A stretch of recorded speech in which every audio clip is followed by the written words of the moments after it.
Again, Sephora is coming for your retirement with a sale, and I'm here to help you avoid looking back on this sale with regret. Remember, sales are psychological traps. They are specifically designed to prey on our primal fear of missing out. Our fear of missing out on a deal, fear of missing out on a product selling out. But really what we should be worried about, the thing we should really be afraid of, is missing out on our future. Selling out our future to buy a product now that we don't even need. I'm Phoebe, and I help people design and build lives they're proud and excited to live.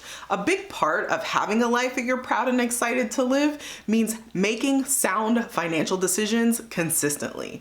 But man, it is about to get really difficult to uphold that value because the Sephora sale is coming. All of the details for the sale are down in the description box, but before you check it out, I recommend that you watch this video where I'll go over some psychological tips for getting around the way that sales trap us and trick us into spending more money than we should on things we don't need. Stick around. Tip number 1 is to do the obvious stuff. Set a budget based on your real financial context and stick to it. Go through your entire collection. Get rid of anything that's old and expired. Reacquaint yourself with the things that you absolutely love. Really take a look at them and think about what's already in your collection and what kind of aesthetic you normally go for. But also pay attention to the things that you picked up in the past that you just don't really use. Feel the pain of that regret.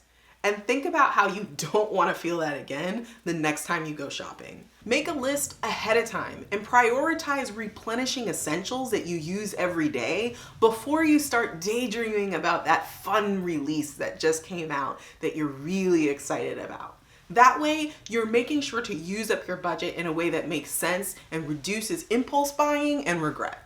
Tip number 2 is to consider your motivation for shopping. Why are you shopping? Are you shopping because you need something, or are you shopping because you feel something? This is definitely true for the Sephora sale, but it's super helpful anytime you're shopping to think about how you're feeling and whether your feelings are pushing you to shop in a way that isn't responsible in the long term. Are you feeling pressured? Are you feeling rushed? What will happen if you wait? Probably nothing. Maybe you might have to spend a little bit more if you decide at the end of the day that the thing that you're shopping for is something that you want. But is it better to spend a little bit more when you definitely have it? Or is it better to save on something that you end up not using and ultimately regretting? Are you shopping because you're feeling some sort of difficult emotion like sadness or anger or hurt? Will shopping actually make you feel better in the long term? Or is it actually setting you up for more difficult emotions because you're impulse buying something that you end up regretting later? Or maybe you're shopping because you're happy and you're celebrating something. Well, is shopping the healthiest way to celebrate? Is it possible that you could spend the same or less money on something else that would actually bring you long-term joy versus the short-term hit of picking up something that makes you excited? It's worth considering. You may find that when you really look into your feelings, that it doesn't make sense very much to shop anymore. Tip number 3 and 4 are for you if you know for sure you're going to be shopping the sale because it fits in your budget. Prioritize your list really well. Make sure that you're shopping permanent products first, products that you are going to be using every single day, absolute staples for you, and then start thinking about those fun things. But make sure those fun things are things that you want because you want to use them, not have them because they have pretty packaging or because you want to be a collector, but because you are actually going to use them, because they fit into your personal style, they fit into the makeup that you wear on a regular basis, and you love using those sorts of products and those sorts of colors. Tip number 4, I'm really gonna go in on because this is probably the most important one. It is just as important for you to consider what should not be on your list. And the first thing that should not be on your list is anything that you weren't really considering before it went on sale. How many times have we done this to ourselves? Picked up something that we got on sale, got it home, looked at it and thought, this is not me. This is not something I'm going to use. Why did I buy this? Bought it because it was on sale.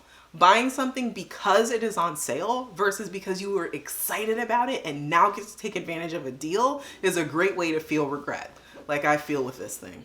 The next thing that should not be on your list is backups. You don't need a backup. It doesn't matter how much you love it. It doesn't matter if it's limited edition. It doesn't matter if it's your absolute favorite product. You don't need a backup. Now, if it's a permanent product that you use every single day and you're already like really close to the end and digging out the dregs, then yeah, of course, grab a backup, finish the dregs, open up your fresh one that you got on sale. But any other situation, that is a waste of money and a waste of product, because that backup is just gonna be sitting in your drawer or sitting in your counter, getting old, while you're using up the one that is gonna take you 6 months, 12 months, 2 years to use up anyway. And then by the time you even get to your backup, it's 2 years old. Backups are a complete waste of money.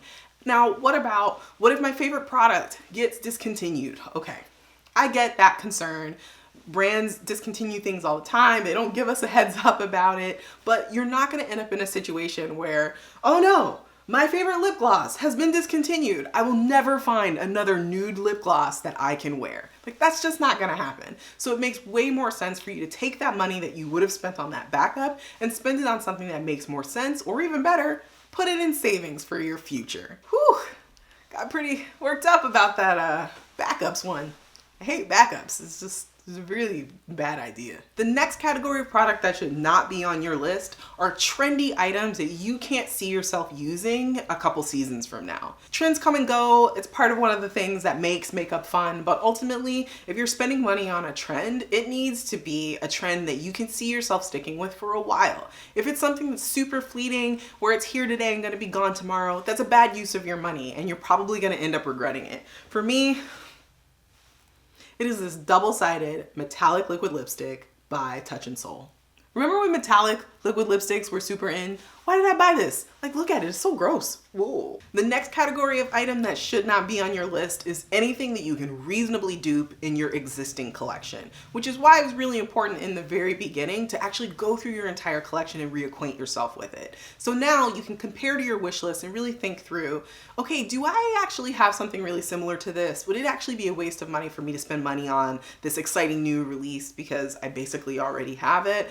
Make sure that you take some time to look at all the amazing YouTubers and Instagrammers who help us with duping and doing swatch comparisons and help us with that sort of stuff, so that you don't end up with a product that is a duplicate of stuff that you already own. The next category of item that should not be on your list is anything that you don't have a clear, specific storage place for. If you don't have a place to put it, don't get it. Now, I know if you're a beauty junkie like myself, then you are probably in the storage struggle. I understand. But whether you have 3 Alex drawers worth of makeup or it's all just fitting into one medicine cabinet in your bathroom, if you don't have a specific place to put that makeup item, don't get it. Use what you already have. Play with what you've already purchased, because what's gonna happen if you pick up that item that's like a weird shape or you just don't have a place to put it is that you're gonna look at it and you're gonna love it and you're gonna find some place to put it, and then you're gonna forget about it and you're never gonna use it. And then a year later, you're gonna be like, where did this eyeshadow palette come from? This weird star-shaped eyeshadow palette. Where did I even get this thing? And you're gonna feel what? Regret for spending money on something you never used. The last category of item that should not be on your list is anything that's so expensive that it's not worth the time you spent to earn the money to pay for it. Listen, we're all in different places in our life and we're all trading our time for money. That's what work is. So every single thing you purchase, you are spending time that you will never get back. So is that eyeshadow palette worth 6 hours of work? Is it? Think about it like that. Because a lot of times we fail to think about how much time it takes us to earn the money that we have. And then when we're out having fun, enjoying ourselves, impulse buying, spending mindlessly, we don't realize how much it's going to take for us to get that money back. So the last thing that should not be on your list are things that cost you too much time.